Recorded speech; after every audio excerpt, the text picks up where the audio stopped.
কোন কবরে নাফরমানকে যখন নেওয়া হয়, আমি নিজে এই হাদিস পড়াইছি, আল্লাহর নবী সাল্লাল্লাহু আলাইহি সাল্লাম বলে কোন পাপীকে যখন কবরে নেওয়া হয়, কবরের ভিতরে না, কবরে নেওয়া হয় যখন, তার লাশ যখন কাঁধে নেওয়া হয়, এই কাঁধে অবস্থায় নাফরমান আর পাপী আপন স্বজনরা যখন তার লাশ কাঁধে নেয় ঘাটের মধ্যে, আল্লাহর কসম নবী বলে সে এমন বিকট চিৎকার করে, ইয়া ওয়াইলাতা ইয়া লাইতাহা, হে আফসোস আমার স্বজন, আমার ইলা আইনা কদ্দামতুমুনি, আরে ফুত তুই আমারে কই নিচ্ছিস, আমার সন্তান,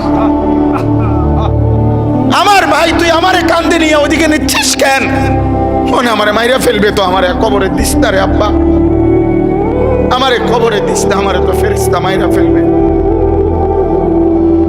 আমারে তো শেষ করে ফেলবে, আমারে দিস না। এইভাবে স্বজন নিজের স্বজন ডাকে যে, কারণ আপন জনরাই তো লাশ কাঁধে নেয়, আপন জনদেরকে ডাক দে, আব্বা এটা করিস না, আব্বা আমারে নিস না ওইদিকে। আল্লাহর নবী বলেন পৃথিবীর সমস্ত মানুষ যদি একসাথে শুনতো, এক মাঠে দাঁড়াইয়া একত্রে, খোদার কসম নবী বলছে আদম থেকে ইসরাফিলের ফু পর্যন্ত সমস্ত মানুষ যদি এক মাঠে থেকে একবার জীবনে এই পাপীর চিৎকার একবার শুনতো, আল্লাহর নবী বলেন লাসাইকা, তাহলে সমস্ত মানুষ একসাথে চিৎকার দিয়া বেহুশ হয়ে যেত।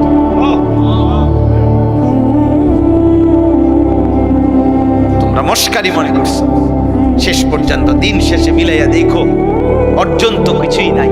যত নারী দেখছো কেউ তোমার আপন না, মোবাইলের নর্তকী তো তোমার না, নর্তকী তো তোমারে ধোকা দিছে,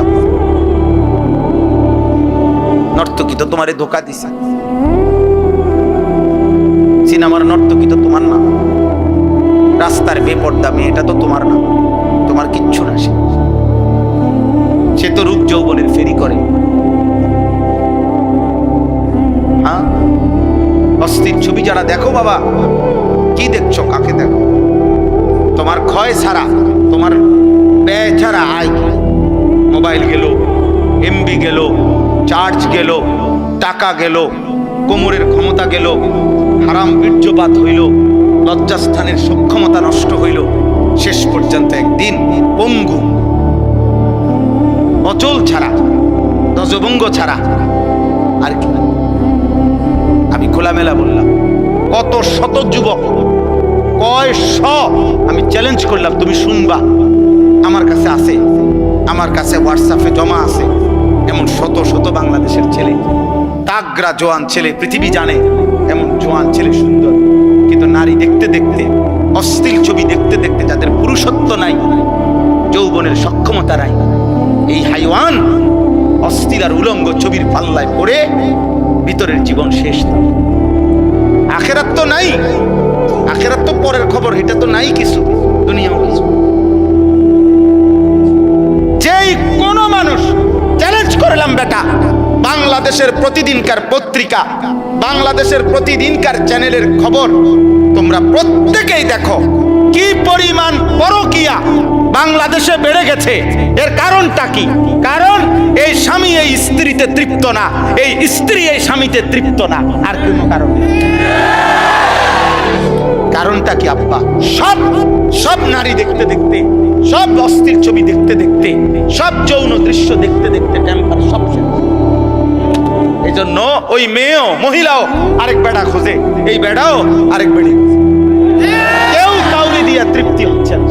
তাহলে এক এক দিনের বাংলাদেশের চারিদিকে দেখো, দেখো কি আর খবর নাও, তোমরা খবর নাও, আর তোমার কাছে না থাকলে আমার জানা, আমি জানা তোমার কাছে খবর পাঠাবো, আমি একসাথে করে দেবো, এক সপ্তাহের রিপোর্ট, এক মাসের রিপোর্ট। পস্তাইতে হবে, আফসোস করতে হবে।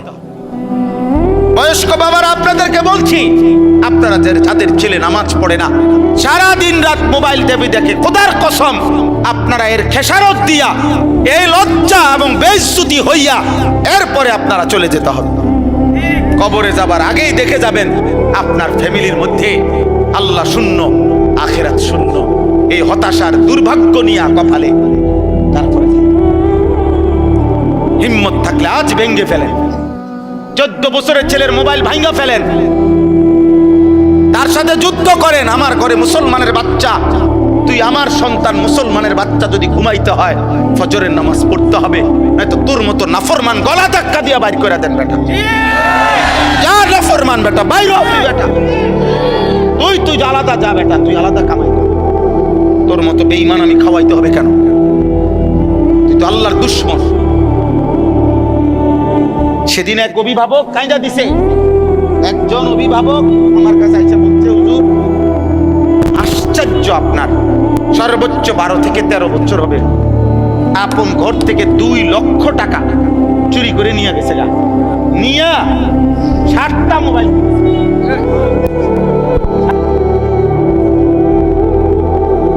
বলো আপা, এক ফার্নিচার দোকানদার, উনি বলছে হুজুর আমার 2.5 লক্ষ টাকা কষ্ট করে জমানো টাকা, আমি নতুন মাল উঠামু, আমার ফুতে আমার ক্যাশের টাকাগুলা নিয়া 3 দিনে অনলাইনে জুয়া খেললাম। আমিও এখন কাঁদি, আমার ফুতেও কাঁদি। আমার জীবনের হুজুর আর কিছু নাই, পুঁজি নাই। আমি 2.5 লাখ টাকা, একটা গরিব মানুষের 2.5 লাখ টাকার পুঁজি কিছু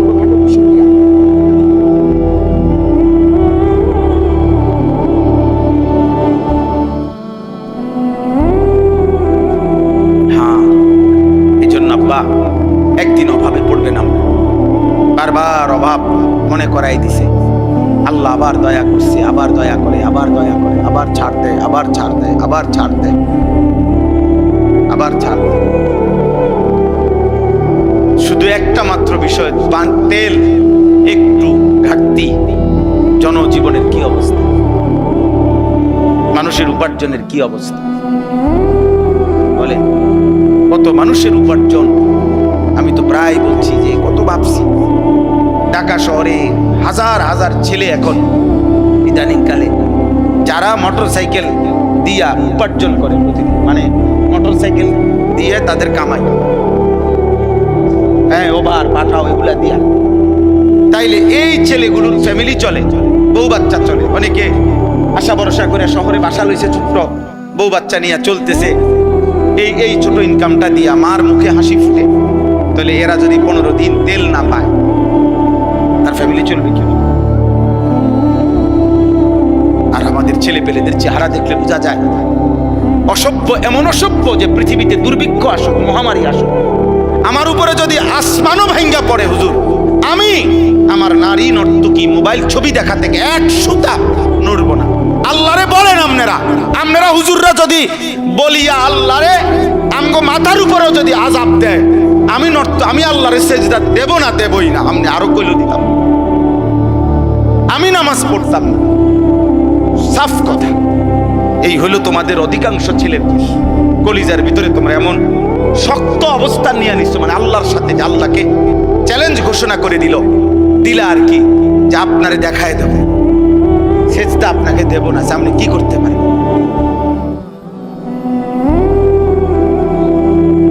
ঠিক আছে আব্বা, চলো, কোনো সমস্যা নাই, কেউ কারোর জন্য থামবে না।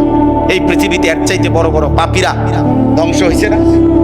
এই দেখেন আল্লাহ তাআলা বলেন, আমিনতুম মান ফিস সামাই আন ইয়াখসিফা বিকুমুল আরদা ফাইদা হিয়া তামুর।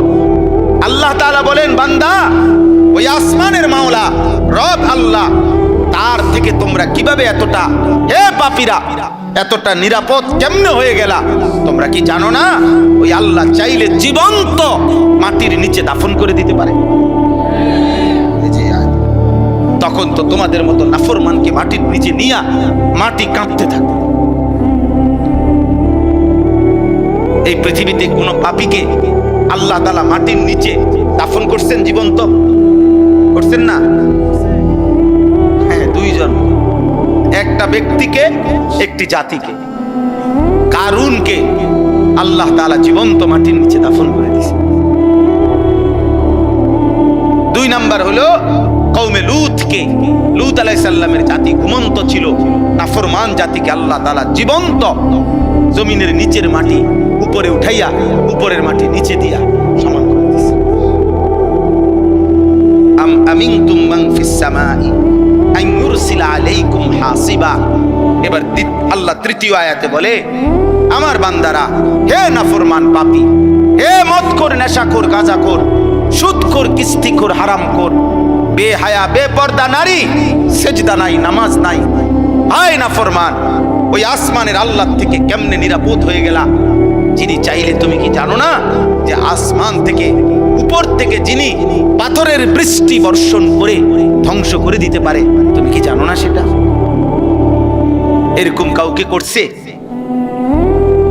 কেউ কে করে নাই? আব্রাহার পুরা বাহিনীকে আল্লাহ তাআলা পাথর দিয়ে ধ্বংস করে নাই? ওই পাখি কি ফেলাইছে? ওয়া আরসালা আলাইহিম তায়রান আবাবিল তারমিহিম বিহিজারাতিন মিন সিজ্জিল।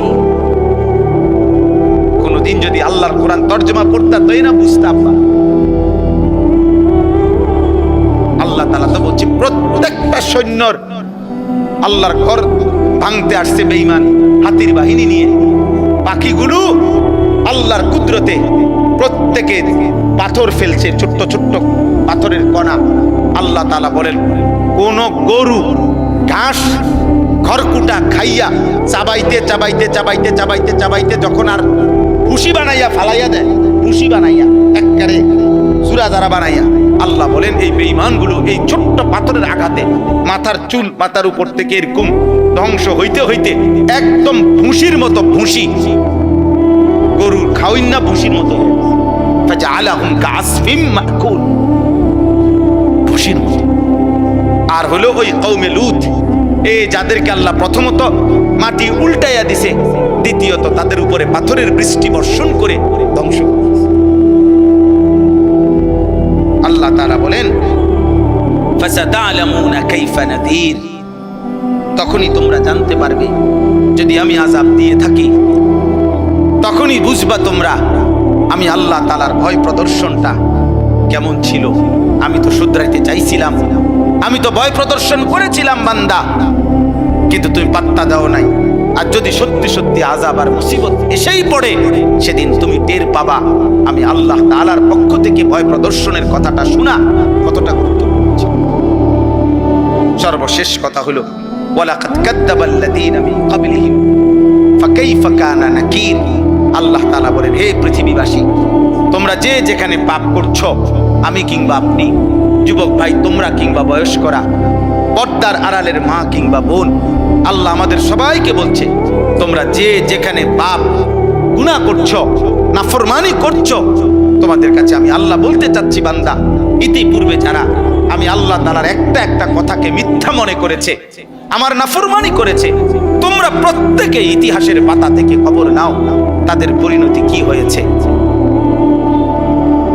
ফাকাইফা কানা নাকির, আমার বিরুদ্ধাচরণ করার দ্বারা ফেরাউনের কি হয়েছিল, নমরুদের কি হয়েছে, শাদ্দাদের কি হয়েছে, কারুনের কি হয়েছে, নূহ আলাইহিস সালামের কওম কেন ধ্বংস হয়েছে, হুদ আলাইহিস সালামের কওম, শুআয়ব আলাইহিস সালামের কওম, সালেহ আলাইহিস সালামের কওম। আল্লাহ বলেন, এভাবে একবার দুইবার না তো বান্দা, এই পৃথিবীতে তো আমি বারবার বারবার বারবার বারবার বারবার দেখাইছি, বারবার দেখাইছি পাপীর পরিণতি কি হয়েছে। এতগুলো ঘটনা, এত ইতিহাস, এত তথ্য, এত রেফারেন্স, এতবার ঘটনার পুনরাবৃত্তি করার পরেও তুমি একবারও ভাবলা না, তুমি পাত্তাই দিলা না কথাটা। আল্লাহ আমাদেরকে বুঝ দান করেন। অতএব আজকে সমস্ত কিশোর যুবক ছেলে বাবা সবার কাছে আমার অনুরোধ, প্রিয় ভাই, পৃথিবীর অবস্থা দেখবা একবার লাগে একবার ছুটে, যুদ্ধ একবার বাঁধে আবার ছুটে, কিন্তু এই সব কিছু এটাই ভবিষ্যৎবাণী করে যে অচিরেই সারা পৃথিবীব্যাপী তীব্র ক্ষুধা, দারিদ্র, অভাব এবং সারা বিশ্ব এই যুদ্ধের প্রভাবে প্রভাবিত হবে। এভাবেই প্রত্যেকে নিয়ম হলো, রাসূলুল্লাহ সাল্লাল্লাহু আলাইহি সাল্লাম হাদিসে স্পষ্ট বলছে, ফিতনার জামানায় যে ফিতনার দিকে উকি দিবে, নবীজি বলছে মানে উকি দিয়ে কি কইছে রে সাই, আল্লাহ রাসূল বলছে উকি দিলেও ফিতনাই ওই ব্যক্তিকে টেনে ফিতনার মধ্যে জড়ায়। উনি গেছিল এমনি কি কইছে, এই বেটা তুই কি কইছে, কিতাব আর তোর কি আর কি, তো আমরা সেতেন কা, আমি আপনাদের বললাম তোর কথাটা না জিগাইলাম কি কইছ, আমি এই লাগিয়া গেলাম মানে বুঝেন না কথাটা। এবারে উনি গেছে এবার উনি গেছে আও কিছে, এবার মানে উকি দিছে, উনি শুধু ঘটনাটা শুনতে চাইছে, উনারও কি করে দিছে। আল্লাহ রাসূল এটা বলছে, ফিতনার জামানায় কেউ যদি ফিতনার দিকে উকিও দেয় তো ফিতনা তাকে টেনে কি করে লাইব, ভিতরে ঢুকায়। নবীজি সাল্লাল্লাহু আলাইহি সাল্লাম বলছেন, কিছু মানুষের অন্তর থাকে উল্টানো কলসির মতো। এটা বিশুদ্ধ হাদিস। উল্টানো কলস এবং উল্টা কলসির উল্টা পাত্রে উল্টা অংশে একে তো উল্টাইয়া রাখছে, আবার আলকাতরা দিয়া মাইখা দিছে, যাতে এক ফোঁটা পানিও, এই দেখেন এখানে এটা এই 1-2 ফোঁটা পানি আছে না, একটু আগে পানি পড়লো যে, এটা হলো এই কাগজটা শোষা একটু নরম এই জন্য, কিন্তু এটা আলকাতরা মাখানো থাকলে এক ফোঁটা পানিও এটার মধ্যে জমে না, অনেক লাগেও না। তো আল্লাহ নবী সাল্লাল্লাহু আলাইহি ওয়াসাল্লাম বলেন, কিছু নাফরমানের দিল এমন যে দিলটা উল্টানো আলকাতরা মিশ্রিত কলসির মতো। লা ইয়ারিফু মারুফান ওয়ালা ইউনকিরু মুনকারান, এই শব্দটা বলছেন নবীজি।